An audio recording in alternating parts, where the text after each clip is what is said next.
आज बहुत लोगों के लिए, क्योंकि आज आपकी मुलाकात होगी बहुत ही वरिष्ठ प्रशासनिक अधिकारी, आईएएस अधिकारी श्री गिरवत दयाल सिंह जी से।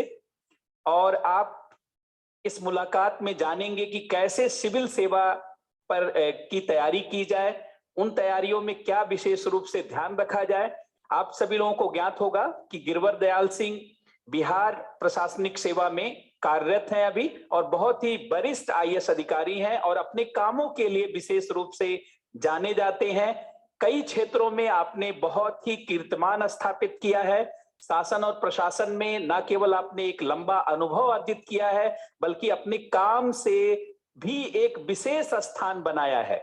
तो सिविल सेवा में कैसे तैयारी किया जाए, किन चीजों को ध्यान में रखा जाए और क्या ऐसा किया जाए जिससे आपकी तैयारी बहुत परिमार्जित हो और आपको बहुत सधे हुए तरीके से तैयारी करने में आसानी हो, तो आप सीधे बात करें।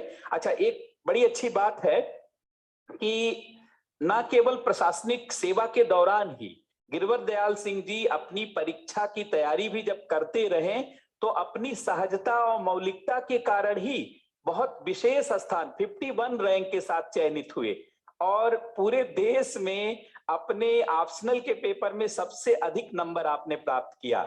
और ये बताता है कि आप जब कोई चीज बहुत मौलिकता के साथ, बहुत ही सहजता के साथ समझते हैं तो निश्चित रूप से उसका परिणाम भी बेहतर होता है। तो आप सीधे रूबरू हो और सीधे जानते हैं, समझें, सीधे जो है परिचर्चा में भाग लें। पहले तो आप सभी लोगों के सामने मेरे तरफ से आपका बहुत बहुत स्वागत है।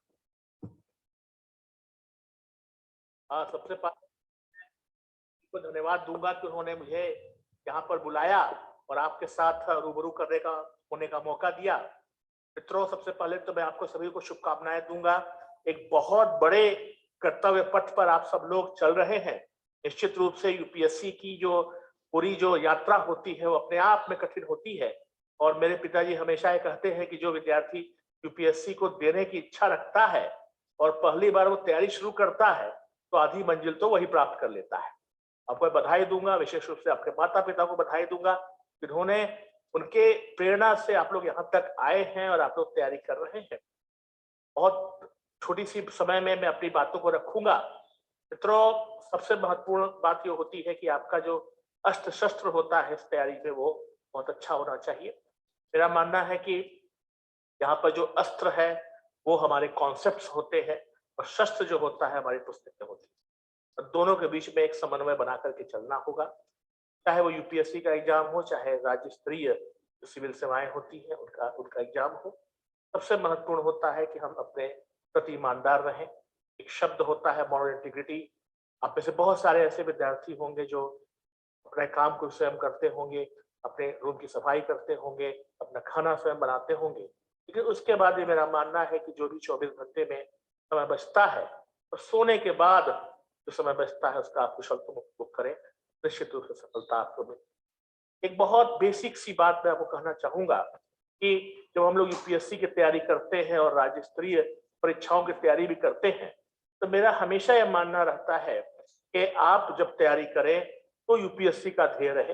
हो सकता है किसी कारणवश आपके अटेम्प्ट्स खत्म हो गए हों, किसी कारण से आप परीक्षा में सम्मिलित नहीं हो पा रहे हो, ऐसी दशा में आप स्टेट सर्विसेज में भी जरूर शामिल हों। लेकिन मेरा मानना है कि आपका टारगेट जो है वो हमेशा यूपीएससी का होना चाहिए। तो कहा भी जाता है कि when there will be a fight between bull और एलिफेंट, तो हर परिस्थिति में एलिफेंट जीतेगा और यहाँ यूपीएससी को हम उसी से मानते हैं। बहुत छोटी सी एक बात है जो आपने बचपन में अपने दादा दादी से जाना कि हम लोग जब पढ़ाई करते हैं तो पढ़ाई की 4 चरण होते हैं पढ़ाई के: पठन, पाठन, मनन और चिंतन। पठन पाठन का अर्थ होता है कि हमने पढ़ लिया या हमारे गुरुजन ने बात को बता दिया। मनन का अर्थ होता है हमने उसको रिवाइज किया, जो भी हम पढ़ाई करते हैं सप्ताह में एक बार, महीने में एक बार, जब भी समय मिले तो उसको रिवाइज करें। जो चिंतन शब्द होता है वो पूरे यूपीएससी का सार वही है। चिंतन का अर्थ होता है कि हम सोचें कि ऐसा क्यों। उदाहरण के रूप में माउंट एवरेस्ट विश्व की सबसे ऊंची चोटी है, सब लोग जानते हैं, इसकी ऊंचाई भी सबको पता है, लेकिन माउंट एवरेस्ट ही विश्व की सबसे ऊंची चोटी क्यों है? जब आप सोचेंगे आपको मालूम चलेगा कि इसमें कहीं ना कहीं अन्य चीजें भी समावेश है। इसे इंटरलिंकिंग ऑफ थॉट्स कहा जाता है। और आप देखेंगे कि पिछले यूपीएससी के 12 से 15 वर्षों का जो पैटर्न रहा है, अभी भी वो जो पैटर्न चल रहा है, तो इंटरलिंकिंग ऑफ थॉट्स का बड़ा महत्व। आपने स्वयं देखा होगा कि जो क्वेश्चन ज्योग्राफी से आने होते हैं, तो कहीं इकोनॉमिक्स के भी एस्पेक्ट जुड़ जाते हैं, साइंस टेक के भी एस्पेक्ट जुड़ जाते हैं, हिस्ट्री के क्वेश्चन में साइंस टेक्नोलॉजी भी। उदाहरण के रूप में आपको एक वर्ष प्रश्न आया था, जो 28वीं शताब्दी का जो आंदोलन था उसने विज्ञान और तर्कवाद को जन्म। ये क्वेश्चन जो है वो हिस्ट्री का भी है, उसमें साइंस और लॉजिक का भी प्रश्न है। तो मेरा मानना है कि जब हम इंटरलिंकिंग ऑफ थॉट्स के साथ जो विषयों को एक दूसरे के साथ जोड़ के पढ़ते हैं, वो ज्यादा अच्छे ढंग से यूपीएससी को क्रैक करने की संभावना है उससे।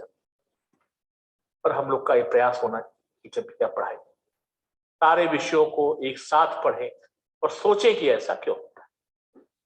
मित्रों, मेरा मानना है कि कोई भी परीक्षा बहुत कठिन नहीं होती है।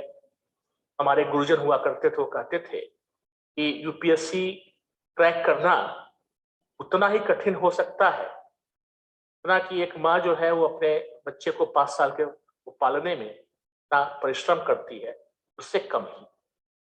आप लोग जानते हैं कि एक माँ अपने बच्चे को जब 5 साल तक हो जाता है, सामान्यतः उसका ध्यान रखना पड़ता है, जो आवश्यकताएं होती हैं उसका ध्यान रखना पड़ता है।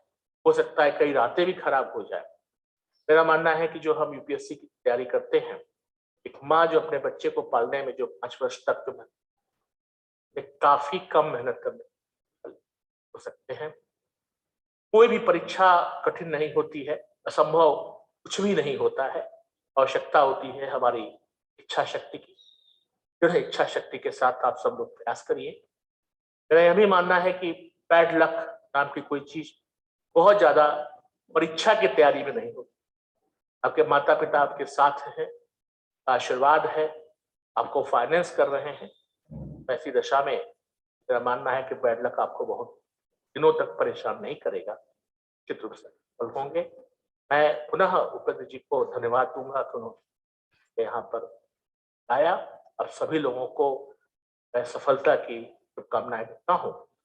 मैं यही ईश्वर से प्रार्थना करता हूँ, चाहूंगा कि आप सब लोग सेलेक्ट हों, अपने समय का सदुपयोग करते हुए आप सब लोग यूपीएससी क्रैक करें, इसी इच्छा शक्ति के साथ और इसी शुभकामनाओं के साथ आपसे विदा। बहुत बहुत